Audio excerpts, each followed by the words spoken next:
Hello. Hey. I cannot thank you all enough for being here tonight. This is going to be fun. It's going to be fun. So, just quickly, does anybody recognize that song? No? Okay. What if I told you that was Fleetwood Mac? Oh. Yeah. Oh, yeah. We weren't paying attention. If I knew we were going to be quiz, I would have listened harder. Yeah, no, it's drummer. Yeah, it's called Albatross. We've got 5 stories that are going to be told tonight. One is not here present with us. It's Liz Pimentel. She is up in New York, and she's going to be. Her story has been recorded, and she's going to be played up here on the screen. Yeah.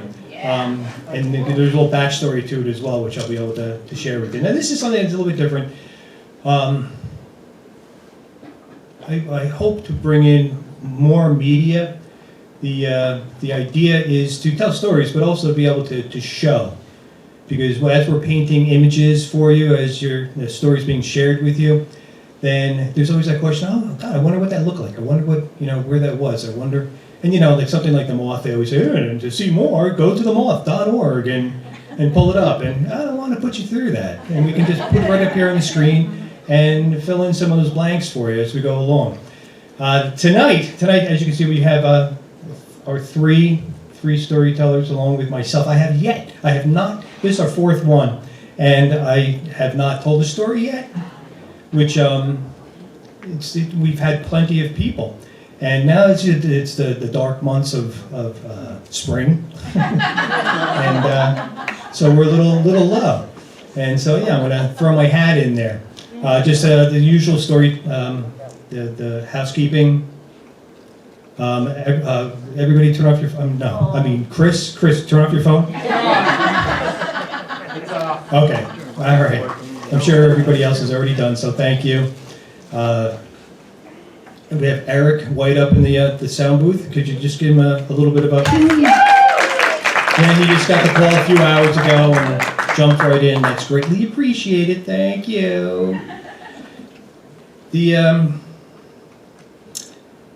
Oh, that's right. My friend Janice. Oh. Janice Adler. She shared a quote from Roald Dahl with me, and he said that without stories, we are just eating machines with shoes. And I thought, hey, if that isn't true, I don't know what is. And he nailed it right on the head. Man, yeah. Myself, people asked, when I was coming up with the title for this event, and decided to go with the kitchen table. Because the idea came from the Moth, and at first I thought, we'll call it the Caterpillar. Yeah, we'll call it the Caterpillar, and from there came the Moth. We came first. And I was like, no, that's too hammy. And then someone had suggested the front porch. It's welcoming and nice. You get the light, and people are brought in like the Moth. And then the front porch, and then the porch light, and then just the porch, and then going with the whole idea of just 3 syllables. How in advertising and comedians, and they always go with the 3 syllables, the 3 words, like just do it for Nike, and no respect for Rodney, and can we talk? Right, and dynamite, right? They always come up with 3. And I was like, the kitchen table. The kitchen table, that's 5. But I stood my ground, and there was a reason. There was a reason why I said we're sticking with the kitchen table, because of what it means to me. And so I want to tell you the story of the kitchen table.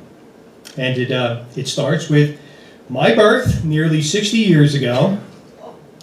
I was born and raised in the same house that the rest of my family.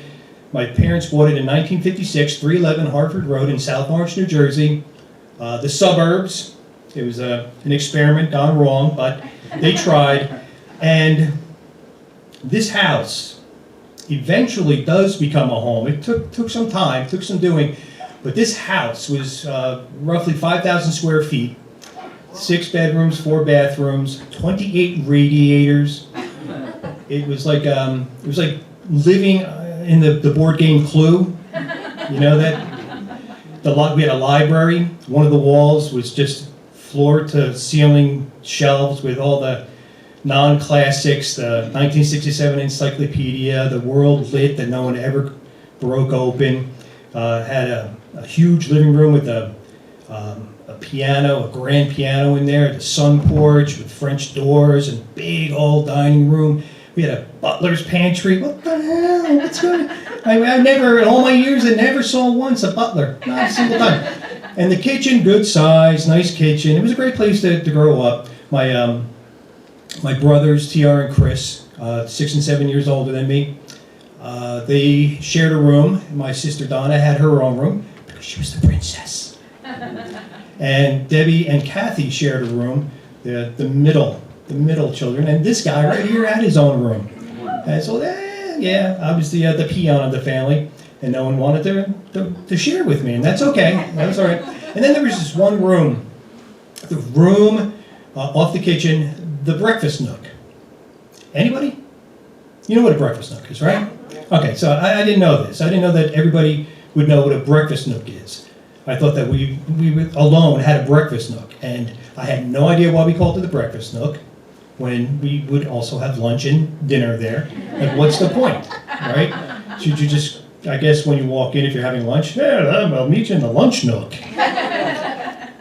But that's where our family would come together, and I don't know, I guess it still happens today. People still get together, the family. Studies have shown that families that eat together, the kids, they have a healthier relationship with not only their family, but they also have interpersonal skills that are heightened, that are more adept. And I don't think that's why we did it, but that's what we did. And the breakfast nook was really small. It was like maybe 10 by 10, maybe. Like John McCain would have considered his cell at the Hanoi Hilton as palatial compared to the breakfast nook. And the table that we got, I was around 6, 7 years old, and my father bought a table, a new table that he was going to put inside the breakfast nook. And he and I made it together. This little guy right here, doing a daddy thing, really highly unusual. Love my dad loved me, I know this, but doing one-on-one. He bought this table at Mr. O'Connell's place in Livingston. Mr. O'Connell, family friend, and he put up a going out of business sign, and he discovered that by doing that, his business increased 50%, and he was going out of business for 25 years. And my father bought this table, and he brings it home, and this is pre-IKEA, and he brings it inside the breakfast nook, and I'm sitting on the floor, he's sitting on the floor, and we start putting it together. And I am like his nurse. I'm assisting him in the operation. And he has nuts, bolts, pliers, and screwdriver. And he'd say, pliers. And I'd go, slap it in his hand, and I go, pliers! And then screwdriver. Ja, screwdriver daddy. And we put the sucker together, and it was a big table, it was huge. So it was so big that by the time that it was up and we got all the chairs in, you couldn't get in. You couldn't get in, you had to do the shimmy thing all the way through to get around. And the way it was set up, the small doorway, just a regular door. And when you walked in, at the head was Mama, and then to the right was little Timmy. And then next to me was my brother Ted, and then Debbie, and then my dad at the other head. That way my mom and dad could look lovingly into each other's eyes. And then Kathy, and then Chris, and then Donna. And when we set everything up, we get the dinner going. Mom, her best meal was probably pot roast, brisket, right?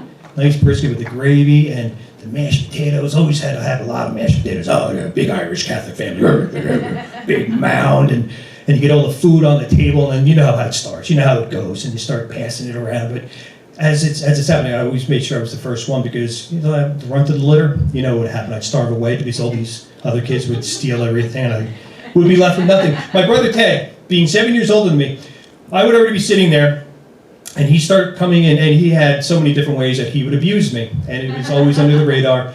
You may recognize some of these where you squeeze the shoulder right about here. Oh, yeah. Yeah, and then there's the neck thing. You ever get that? Yeah. Get the pinch of the neck. And then the noogie to the center of the head. Oh yeah, man. This one, shot right in the middle, and I just, right on my plate, peas in the ear, mashed potatoes on my face.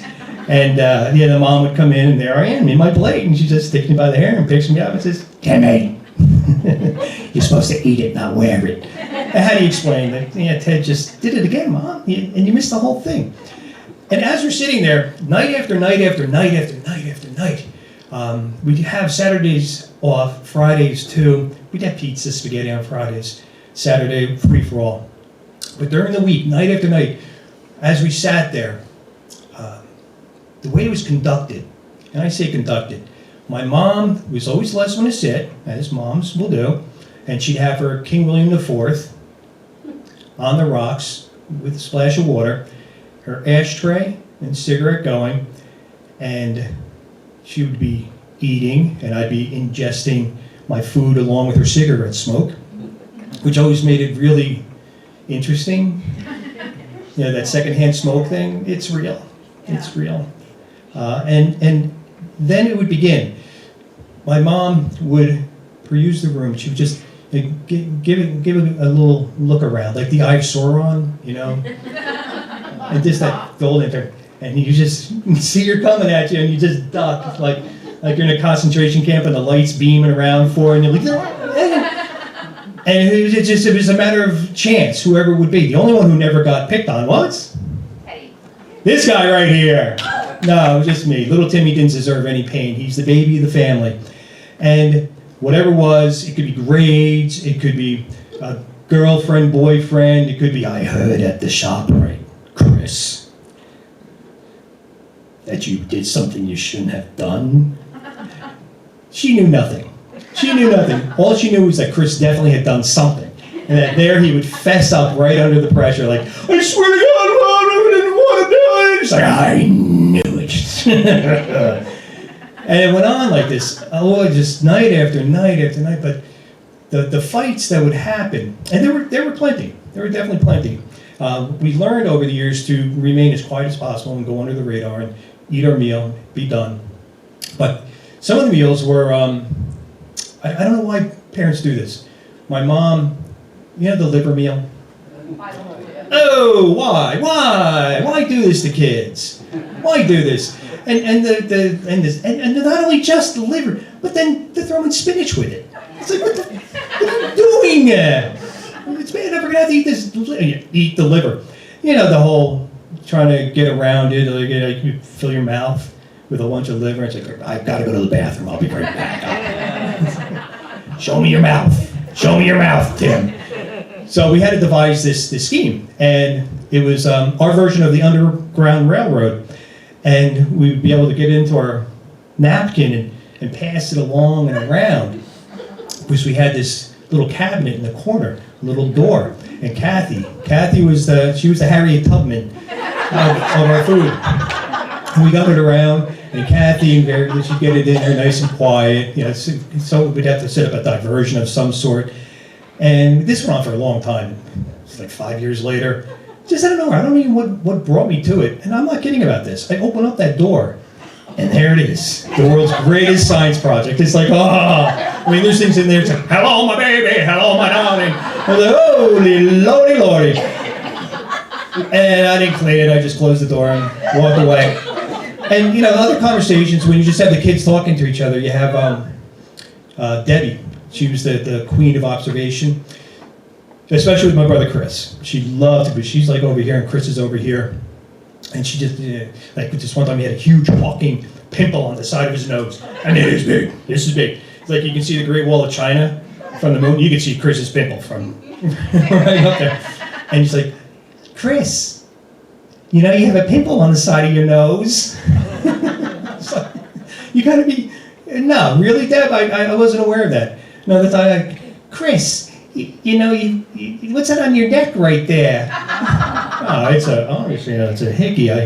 I think more that it was like a vacuum that he accidentally put to his neck. But he claimed that it was a lawnmower, a rock came out, and, oh, good thing that you didn't get killed, Chris. That's very good that that didn't happen to you. Yeah, thanks, Tim. Thank you very much.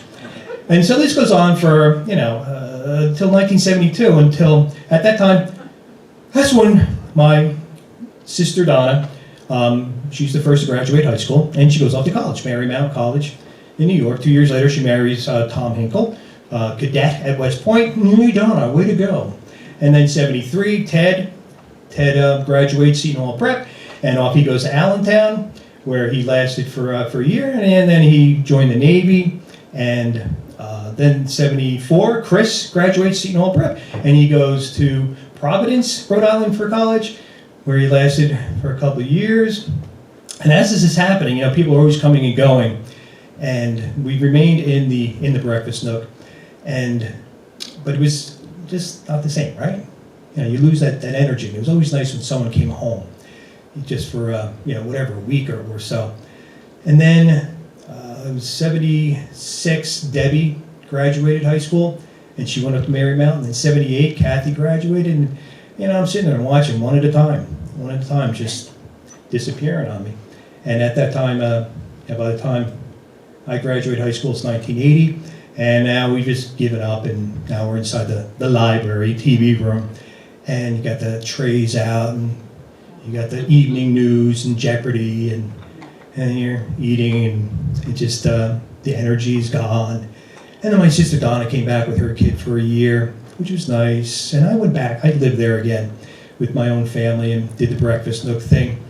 And you can't really share the stories. You try, like what I'm trying to do with you right now, which is, it's difficult for you to see what's going on. And, because as they're coming and going, and I'm just sitting there watching, like all you're seeing are blurs, and I'm thinking, do they not know this is not going to last? Do they not know this is going to end? And this is what we do with our own lives on a regular basis. And as I find myself years later, just before my mom sold the house in 2004, and there's the table, the kitchen table.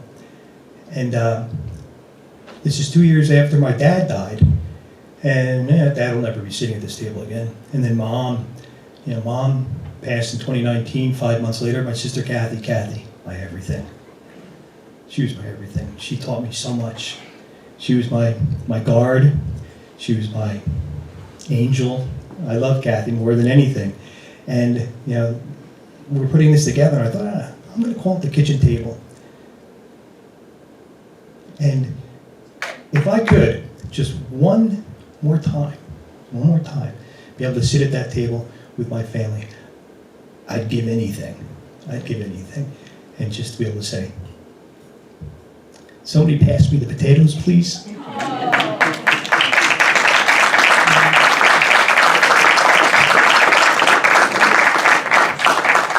And that is why I wanted to call it the kitchen table. Even though it's more than 3 syllables. Yeah. Thank you for listening. We have the next storyteller is going to be the video, the pre-recorded video of Liz Pimentel. She lives in the Bronx. She has been a neuro. I know damn well. Yeah, I got this. Neuroanatomy. She's been doing it for 30 years, yeah. She has 3 sons. She's writing a memoir right now, and we're going to see a little piece of what she's written. So please, your attention.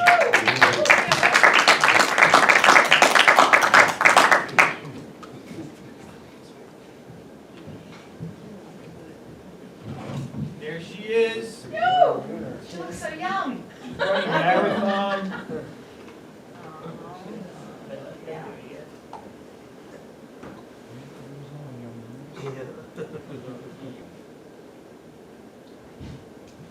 Uh-oh, sound. Turn it up. San Francisco's Lake Merced. This meant we'd have to circle the lake twice, something we'd never done before. With the return of the New York City Marathon, I recall that time in 1981 when we upped our running time and our chatter, putting ourselves on the road to being marathoners, while also working out some personal issues. It said men form friendships by sharing activities, and women through communicating their emotions. If so, then Elaine and I are really friends, because we bonded both ways simultaneously. We were 30-ish and healthy, able to spare an hour every day after work to run around Merced. While we ran, we talked. It made the time fly and helped us sort out our lives. We'd met on the neuro ward of a large San Francisco hospital. She was a social worker, I was a physical therapist. As these were high-stress positions, our runs were physically and mentally therapeutic. We discussed work, family, social and political issues, and our romantic relationships. I suggested upping the time to 2 hours because Elaine had spent the first loop telling me about hearing from her ex-boyfriend. I hadn't yet vented my concern about my new boyfriend, Mike, and needed another lap to do it. He's Jewish, I said, and his mother is a Holocaust survivor. She's not happy with me.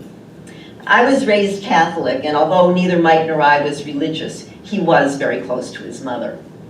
Elaine, herself the daughter of Holocaust survivors, could relate. "Don't worry," she said confidently. "If it becomes serious, you'll work it out." The next week, after we'd gotten in 2 hours, it was Elaine's turn to extend the run. Wondering whether to reignite her relationship with her old flame, she said, "Let's up it to 3 hours." And after that, it was easy to commit to a marathon. The Golden Gate Marathon was 3 months away. We consulted a 16-week training schedule and were well into the second month. We happily learned that you don't have to complete 26.2 miles before the actual race, only 21 miles. At that point, presumably, your body can go the extra distance on race day. Running over 50 miles a week takes up a lot of time. Because we both worked, our runs were relegated to the evenings. As the days got shorter, we shifted our longer sessions of over 3 hours to the weekends. We never wavered, despite demands put on us by others. Once, friends invited us to meet for dinner. We computed the time from my apartment to the restaurant as 2 hours, just what we needed for that day, and ran to the bistro, chatting all the way.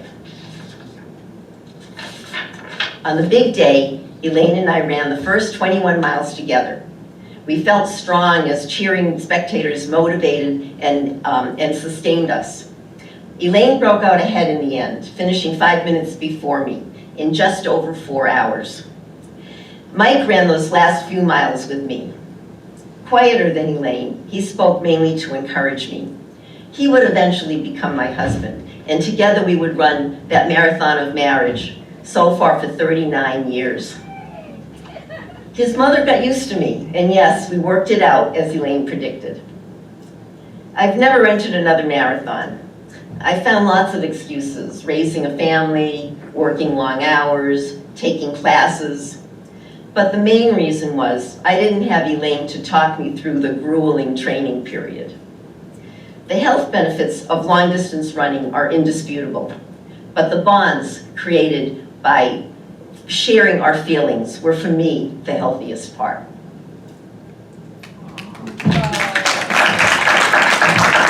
And I forgot to mention that the theme of this, all these things is supposed to be time. So that's why I mentioned a lot of things about the time.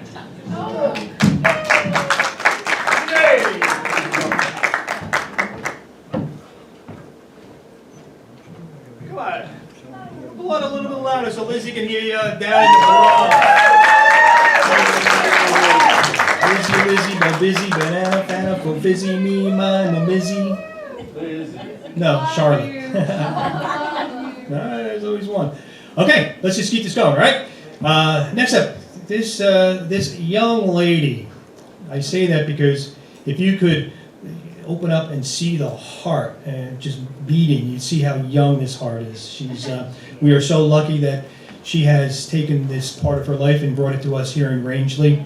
One of the most dynamic people I have known in my entire life. Driven is an understatement. Creative, again, just doesn't do justice. And I'm really looking forward to hearing her story tonight. Please put your hands together for Val Spolsky.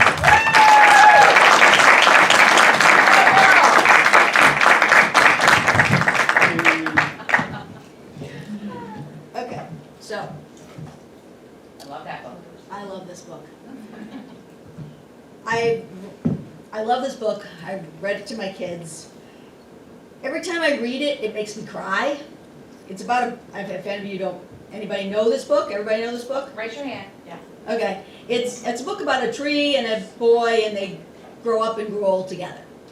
Anyway, every time I read it, it makes me cry. And so I would read it to my 4 boys when they were little, and they liked it, but mostly it became a thing because they would haul it out and give it to me to read, and then they would laugh at me when I cried. But I didn't care. I love this book. And so they would just say, silly mommy crying about a tree. So when I was younger, I don't remember my parents ever reading to me. They probably did, but I just don't remember that at all. I do remember when I was first went to school, they had a book of the month club, and so I was totally into that. I remember my favorite books now, and I've bought them multiple times for my grandchildren and such since then. Gus the Friendly Ghost, which is a story about him in Maine. Ferdinand the Bull. Mike Mulligan and his steam shovel. And so they're my favorite stories to this day. I also don't really, well, let's see.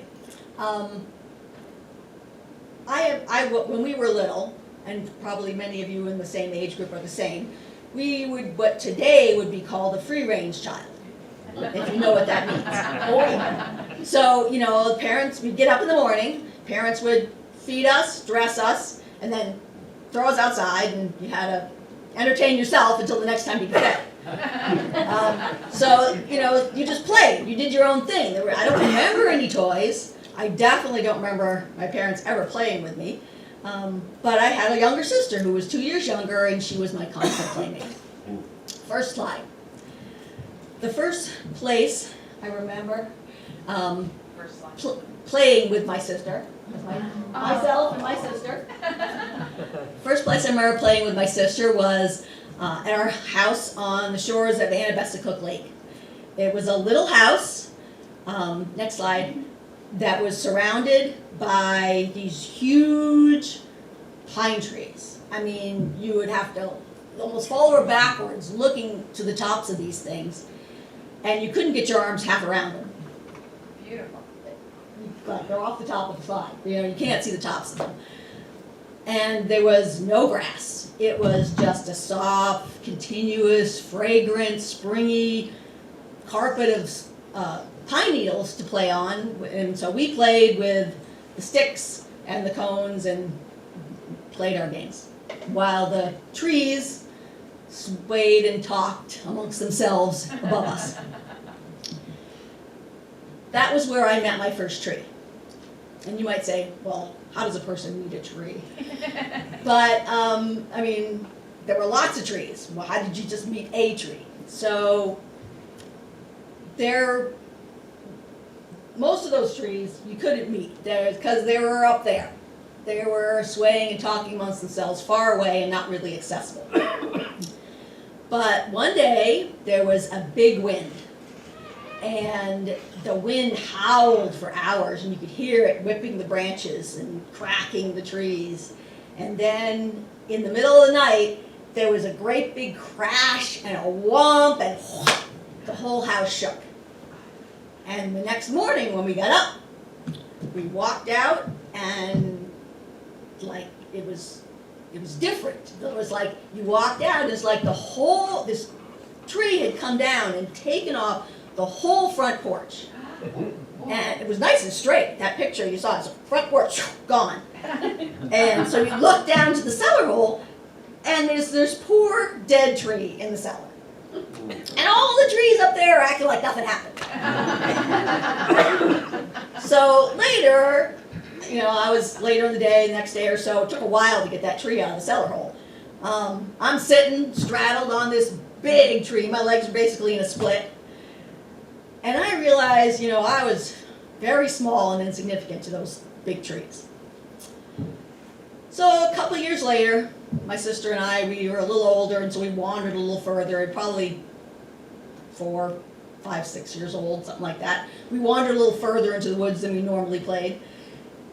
And we came across this unique and wonderful tree.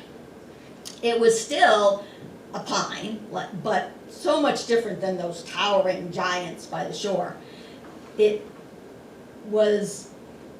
Those were big. This was like a titan. It was just 3 or 4 times as wide around. And it was so different because it had great big, large, huge, welcoming arms spreading out, just asking to be climbed. It was very welcoming. And it occupied a vast clearing in the forest. And so we called it our witch tree. It wasn't because it was owned by a witch or a witch created it. It was a witch. And we played games with it. It was a constant companion. I'd be in the tree pretending I was Captain Hook, and I'd jump down and chase my sister. She was Tiger Lily, and she'd run away screaming. We'd play tag. And then she'd say, "I'm the crocodile," and she'd turn around and chase me, and I'd run away. And we also acted out Sleeping Beauty, Snow White, and of course Hansel and Gretel. And the tree always played a leading role. It was our special place and our secret friend. A couple years later, we're in a different house, different town. Now we're down in Massachusetts. And in Orleans, we're in the center of town, not in the middle of nowhere anymore. There are houses, lots, fences, neighbors all around, busy streets. I'm like 7, 8 years old, about. There were lots of trees on the lot. There was a beautiful big old oak that had a swing on it, and we remember playing on that, but that's not the tree I'm talking about today. This tree was over on the side, near the road, much smaller, younger tree, low branches. And it wasn't so much a meeting as an ineffective approach on my part. So I decided I was going to try to climb this tree. It was like the only tree that you could reach any branches. So I went out there one day all by myself, and I was looking up there. It's like, okay, I can do this. And so I jumped up and I touched it, didn't get it. So I try again. I jumped, I got it. And it's okay. So now I'm hanging there. And that's really not effective climbing. No muscles, can't get up, can't get my feet anywhere. So I jump down, I get closer, grab the branch closer, and get my foot on the trunk and try to walk my way out. Not close enough. Try it again, get closer. Okay, I got foot on the trunk. So I'm walking my feet up the edge of the trunk, and this is working, And so I got my foot almost up, and my arm, I got in a better position so now I can pull myself up a little more. And then my foot slipped. Ah! And now I'm hanging there. And I'm screaming. I'm like 7, 8 years old. So I'm screaming, I'm kicking, I'm hanging there. And I'm yelling. And it's long times going by. I'm yelling, kicking. I'm suddenly realizing it's like, open my eyes. It's like cars are driving by. Nobody's coming out of the house. And so it's like, this screaming didn't do me any good. So I stopped. And I decided if I didn't want to hang here forever, I was going to have to take care of myself. So I looked up at my arm and I figured out how I was stuck. And I grabbed the branch and pulled myself up and walked my feet back up the edge and got my arm out and got down. Nobody ever knew I was stuck. Didn't break my arm. If I broke my arm, I would have fallen, but I didn't. I didn't break my arm. And so anyway, that day I learned that tree taught me self-reliance. And I never tried to climb it again because we had an understanding. And the last tree I want to tell you about is from 1986. So a long time stretch between then and there. I was 29 years old now. I climbed lots of trees in between, apple trees, pine trees, all sorts of trees. But this is a special last tree. And so I had, gone to college, gone to medical school, gone to residency training. I met my husband, got married, and, had our first house. And so the house is on a lot.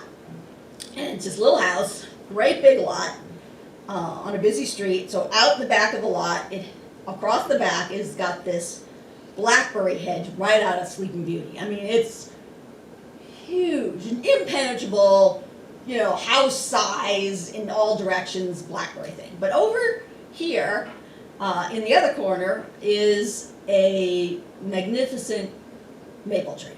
And it was just the perfect maple tree because it had low branches, evenly spaced around a central trunk all the way up. I mean, it's 60, however tall a maple can possibly grow. It was the best maple tree. And it just called to me. And, I was a mom. I had a job. I had a kid. I had responsibilities. I had a mortgage. I wasn't supposed to be climbing trees. But I just had to do it. So I did. I climbed all the way up through, round and around, ladder-like branches every 2 feet. There's a branch going around, and just all the way up to the top.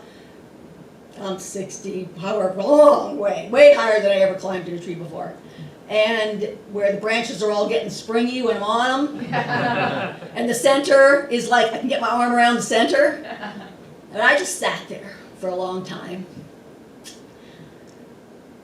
And I said goodbye.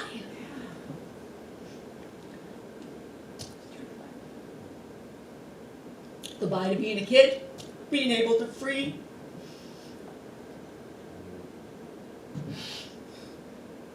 To take risks. And I sat there a long time. And then I climbed back down to earth.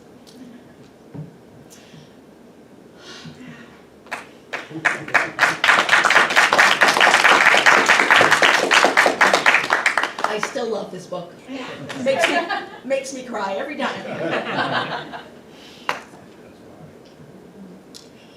I have grandchildren now, and I'm going to read it to them just like I read it to their daddies.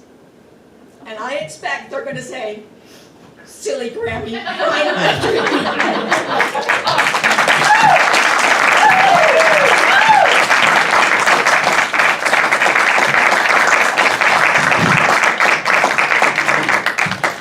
Keep it going for Val. Keep it going for Val.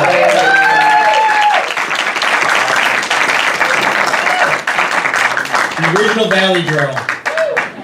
So that's how you do it. You don't get up like really close so you're popping everything, huh? Damn. Can't go back in time. I love that story. Yeah. All this is going to be available on YouTube in the very near future. So for those that have not been able to make it here, it will be there for them and for you to go back and revisit as well. We're going to continue. We're going to move on to our next storyteller. This gentleman, what can you say about the about this man? He's a raconteur from way back, the king of storytellers. I'm looking forward to hearing this one. I heard a snippet of it, and I'm going to see the fully realized version now with all of you. Put your hands together for Alan Wicken.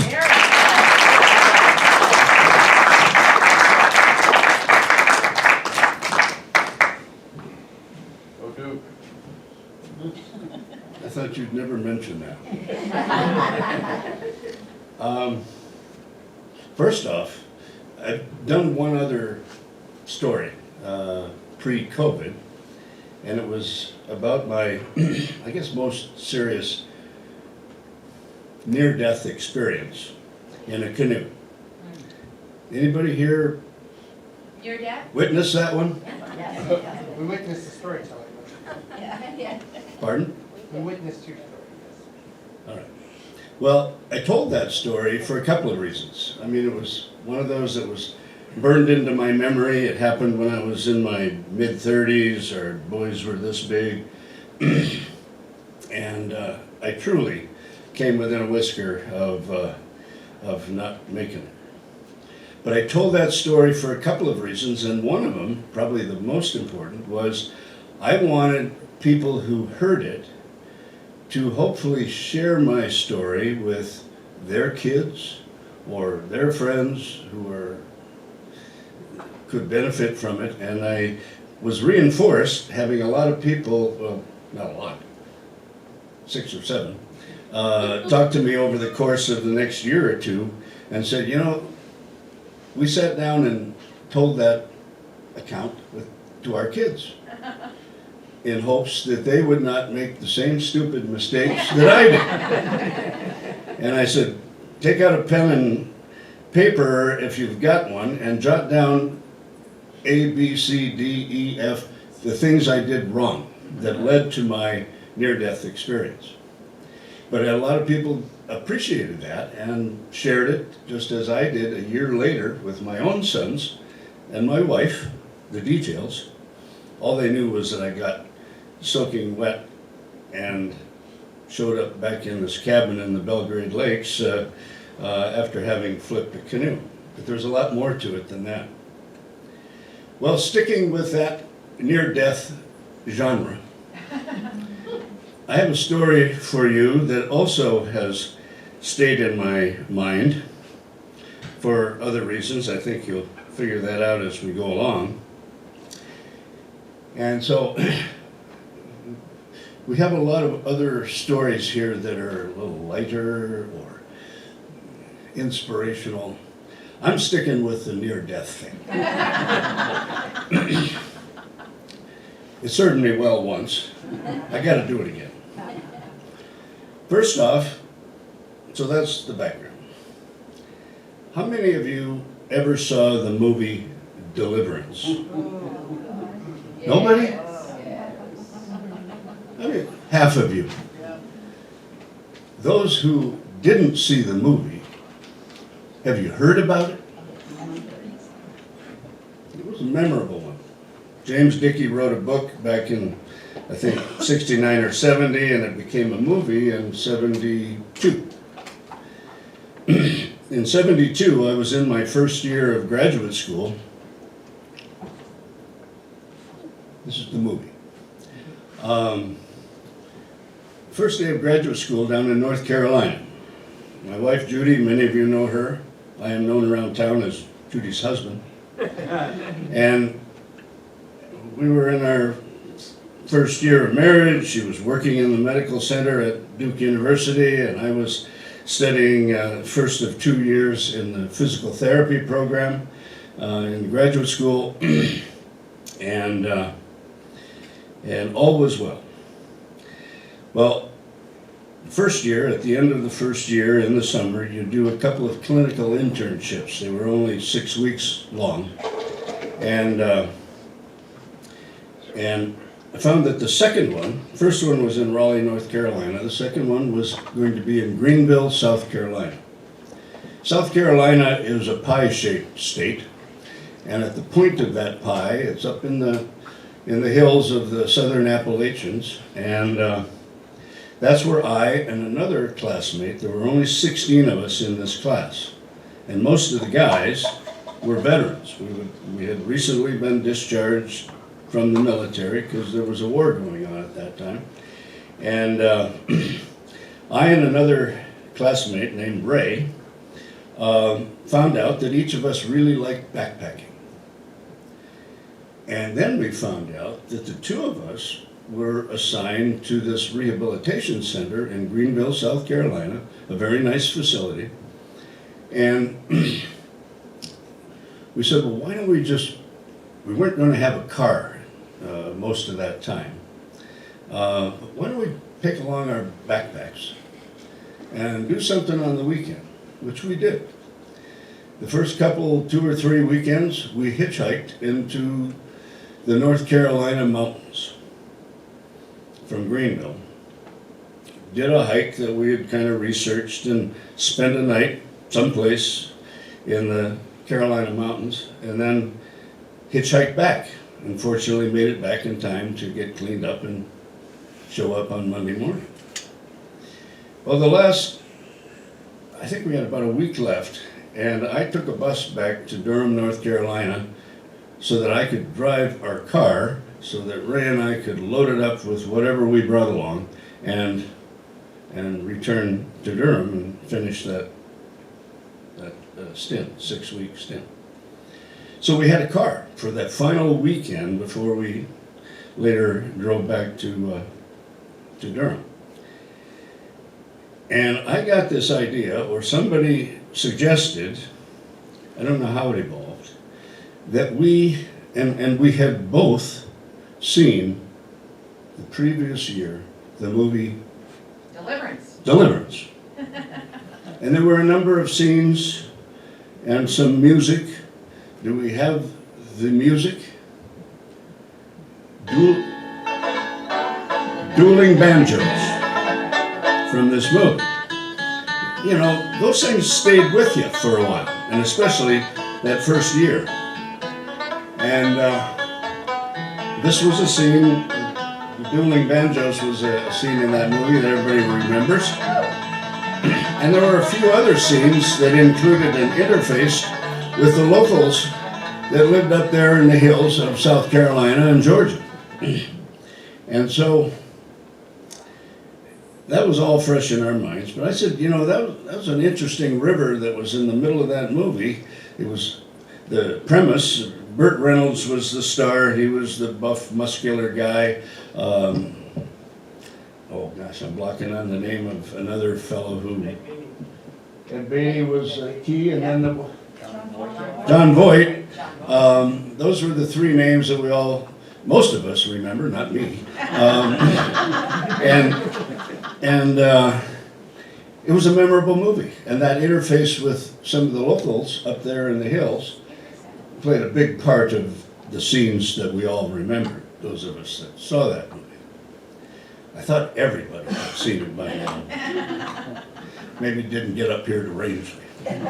But anyway, I said, why don't we hike down, do a upside down hike this time? You go downhill, like going into the Grand Canyon, down on the plateau or something. You went downhill first and then you returned uphill. Let's go downhill to the river, the Chattooga River, that was going to be in the book and movie, was going to be flooded, and Burt Reynolds talked to his buddies that were golfers and this and that, to join him in paddling down this river before it flooded and became a lake, much like Flagstaff. And so they all go to the hills. The dueling banjos was an early scene where they ran into some locals and this little guy playing the banjo and so on, very memorable back and forth between guitar and banjo. And we drove through Clemson, South Carolina, college town, lovely little town. And then we got to the trailhead that we were seeking and put on our packs and started downhill. And it was in the middle of July in South Carolina. It was very warm, very humid, with a lot of vegetation, azaleas and magnolias and what have you. The southern vegetation that was around the trail, and it was a very pleasant trail going downhill. And we ultimately got to the edge of the Chattooga River. The river had a longer, bizarre name in the movie, but it was the Chattooga, which formed some of the border between Georgia and South Carolina. So we got to the edge of the river, and there was a semi-trail along the way, crawling over boulders and so forth, but we could find our way. And after we were hiking along the river for about an hour or maybe more, we came upon a couple of the local boys on horseback with a pack horse, 3 horses, 2 guys, rifles in scabbards under the saddles. And the pack horse had 2 coolers strapped to the back of it. Well, I think they had already finished off the contents of one of the coolers. And we got to talking with them. And Ray and I didn't say anything to each other, but we were thinking the same thing. Uh-oh. And their story was, to us, I mean, they were kind of sizing us up, and we were kind of sizing them up, I guess. Their story was that they were going to go up to the waterfall that we had just passed half hour before, because somebody told one of them that there was some gold at the bottom of that falls. Really. And they were going to dive to the bottom of that falls and find it, and, you know, life would be good. And so we said, well, good luck, and we continued our way, and they continued theirs. And then Ray and I started talking to each other. What do you think?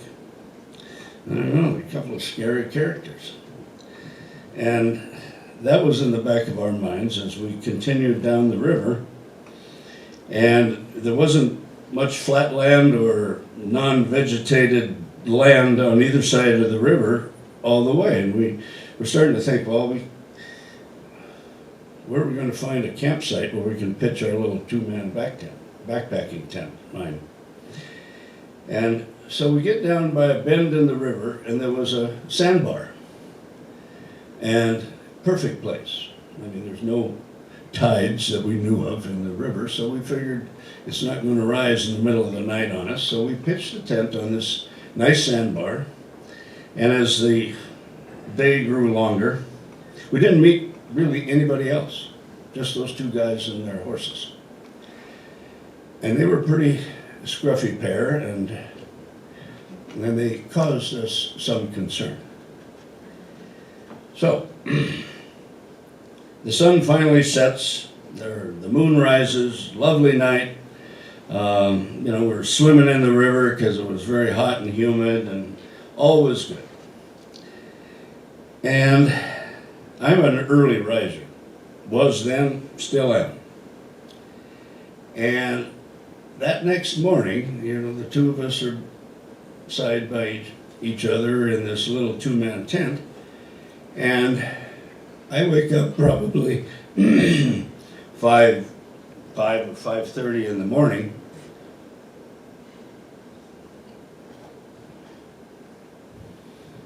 And Ray is sound asleep, per usual. And kind of the roar of the rapids on this river kind of dulled everything. But I'm laying there kind of wide awake and wondering if I should get up or not, and try not to wake my friend. And I start hearing footsteps in the sand. And a lot of things were running through my mind, none of which was pleasant. And I hear the footsteps kind of within, sounded like 15 feet from us. And then I hear muffled voices, but I couldn't hear what they were saying or anything because of the background sound of the river that was running pretty fast. And it just really started getting to me, and I said, I've got to confront whatever is out there. I can't just let my imagination run wild. So, most tents, especially backpacking tents, are a tent inside a tent. You've got the mosquito netting on the inside, the true tent, and a rain fly on the outside. And there's circulation of air, hopefully, and so on. So I had to go through 2 layers of tent to even stick my head out and see what was happening. The sun was already, there was no horizon there. It was a dense forest and so forth, but there was that glow before the sunrise actually rose. And I started unzipping the fly, or the inner tent, the mosquito netting tent. Went vertically and then across the bottom. And I was doing, I think, 1 tooth of that zipper at a time. I didn't want to make anybody think that I was moving around in there and awake or whatever, so there I am inching this zipper ever so slowly, painfully slowly. But I ultimately made it up to the top of that mosquito netting, and then I had the larger zipper that was the rainfly on the outside. I still had to get through that. So I'm reaching out there, trying not to wake up my friend, and I'm unzipping that fly, one tooth, or two teeth I suppose, at a time. And finally, I got it open enough where I had to contemplate sticking my head out of the tent, or not. I said, well, I'm this far, I gotta see what's being decided for us outside the tent on that sandbar. So I quietly crawled ahead a little bit and carefully moved one side of that rainfly to the side and stuck my head up.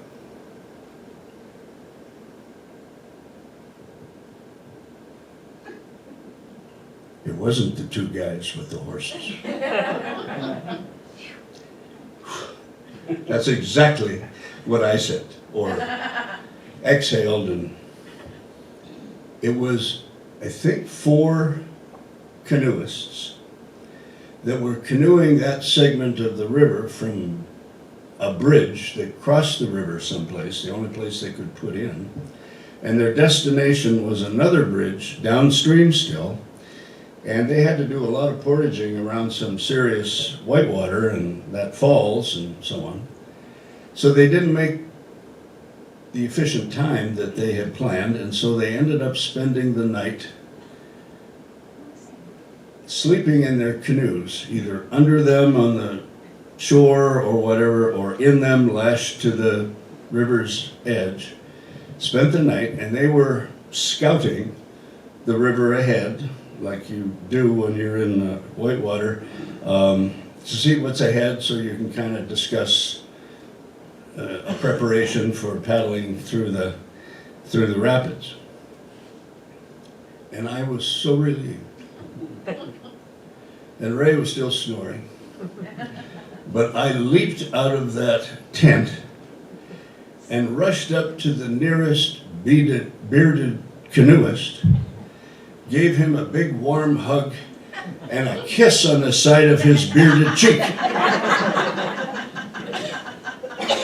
True story. Except for that last sentence.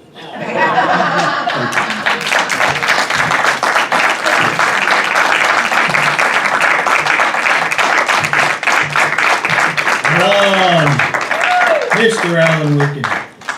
It's funny because I spoke to his wife Judy, and she said that he used that same zipper technique with her on their first date. Wink.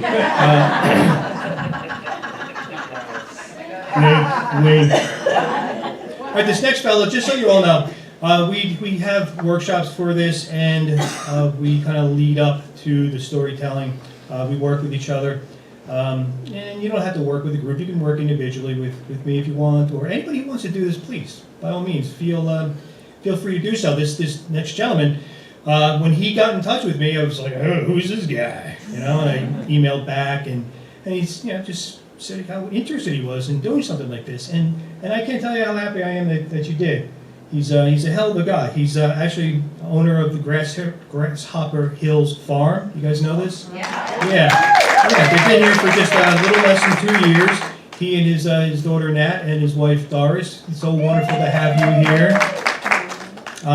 And today he also, you know, before he got here, he was picking up some pigs. Yeah, that's farm life for you. I'd like to bring up next storyteller. It's Toby Alves.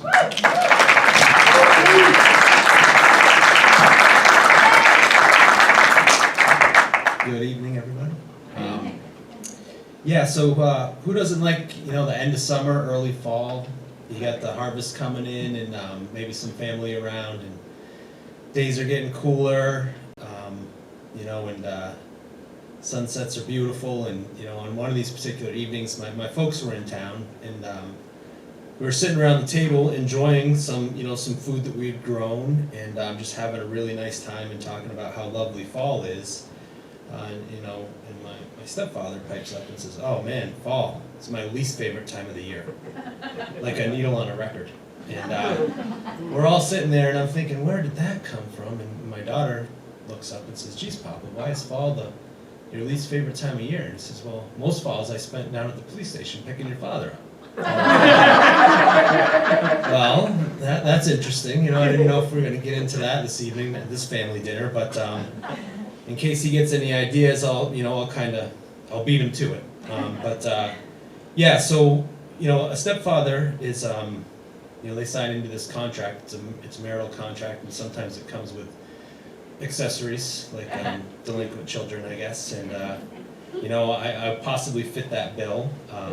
You know, so I'm going through my mind at the dinner table thinking, like, is he going to go on? Or he doesn't go on, but you know, it made me think about, man, oh, he was right. You know, it was fall was a rough time for me. I think in the summer you had all this open space, and you know, you're out there, you could just cast all your evil onto a larger space. And in the fall, it apparently all came down to I got really ambitious in the fall, I guess.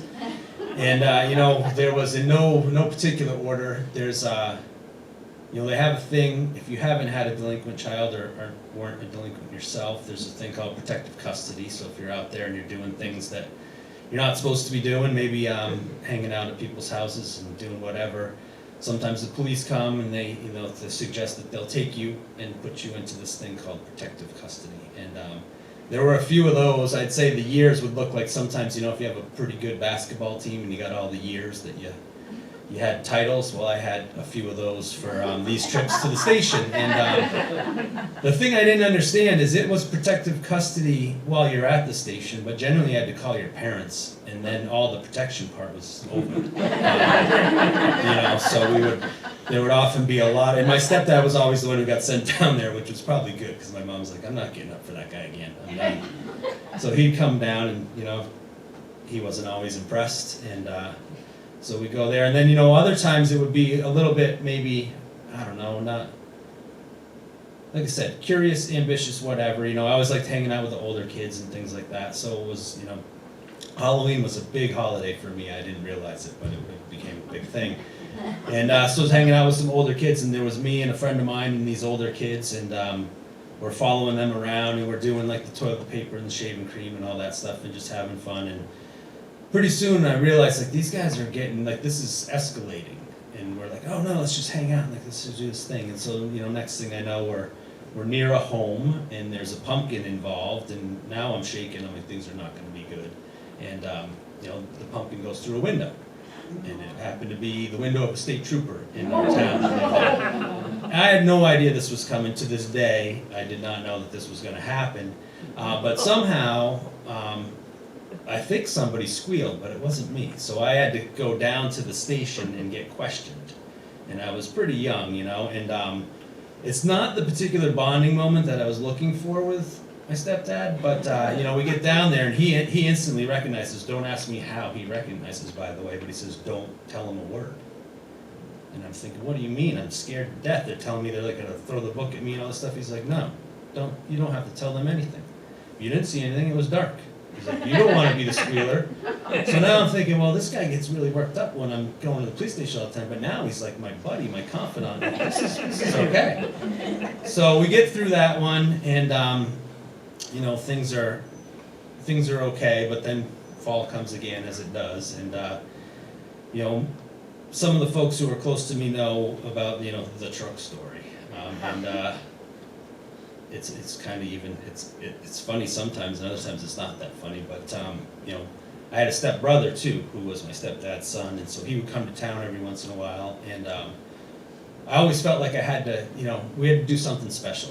And as I mentioned, when it comes to me and doing something special, he knew it was always trouble. That's just kind of how it went down. So he was coming to town, and I knew my folks were going to a Halloween party with some of their good friends. And I had heard that there was going to be this other Halloween party, and what a great opportunity to introduce my brother to some people from town and to have a good time. And it was all gonna work out fine. So my parents left to go to the party, and I said, all right, man, we're going to the party. And he said, what do you mean, how are we gonna get there? It's like clear across town in the woods. I'm like, it's fine, they took the car, the truck is still here, we'll just borrow the truck, we'll go over there and we'll go to the party. And he's like, no. And I'm thinking, what can go wrong? It's not big a deal, and the trucks, it's a Ford F-150, like, the working man's truck, the guys who gets up every day and goes to work's truck. And my stepdad loved this truck, and it was nice, I remember it as black step-side Ford.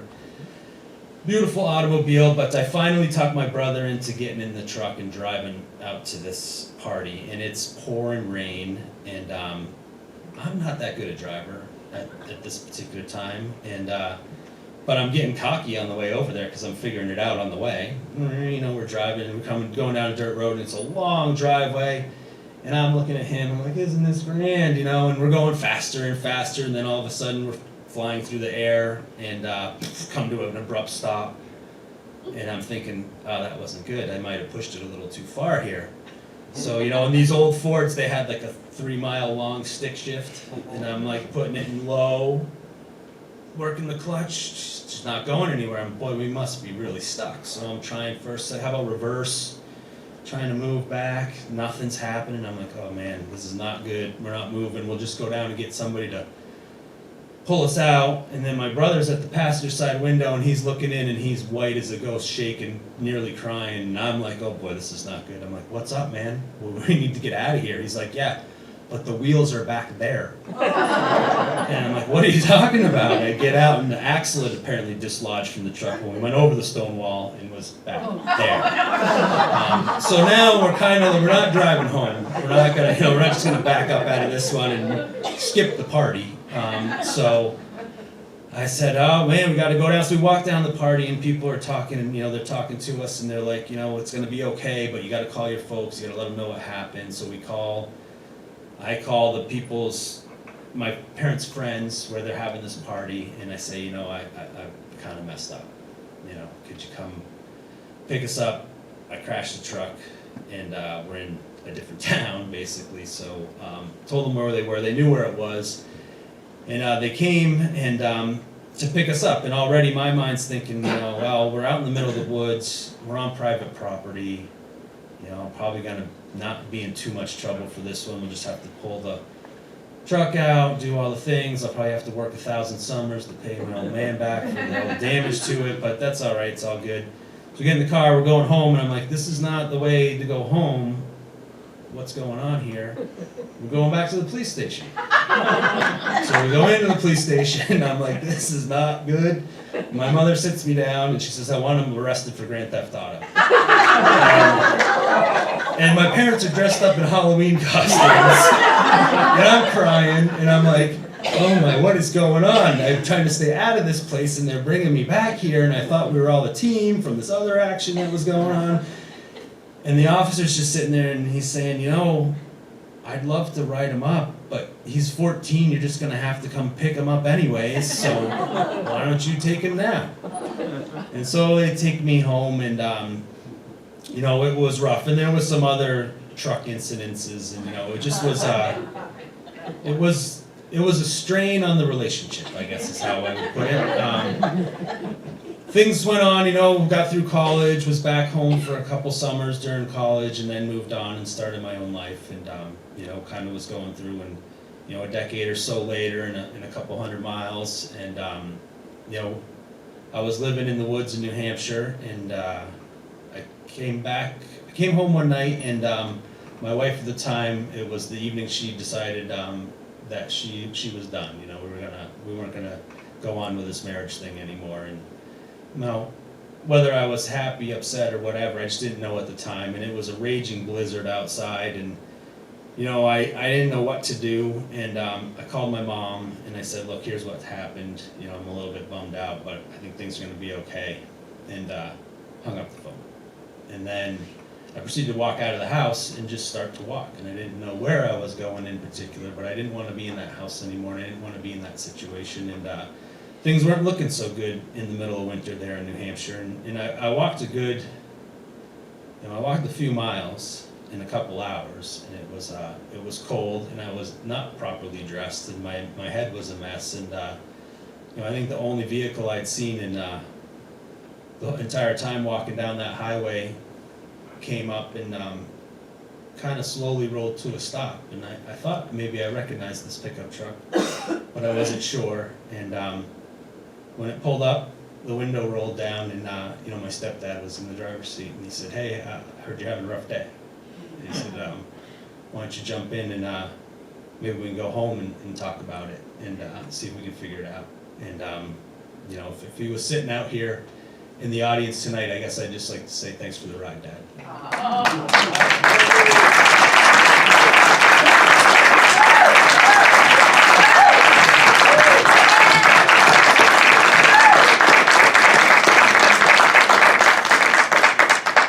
Huh? Yeah. Not a bad way to spend a Saturday, right? I would love to hear some of your stories. If ever you have the opportunity, drop a line. We're having go on the rangeleyarts.org, and you'll see all the goings on here at the theater, and that the Rangeley Friends of the Arts are putting on for everybody. So it's a lot of fun, and I'm glad you all made it here tonight. And remember why it's called the kitchen table, and you're all welcome around it. Thank you for being here. Have a good night.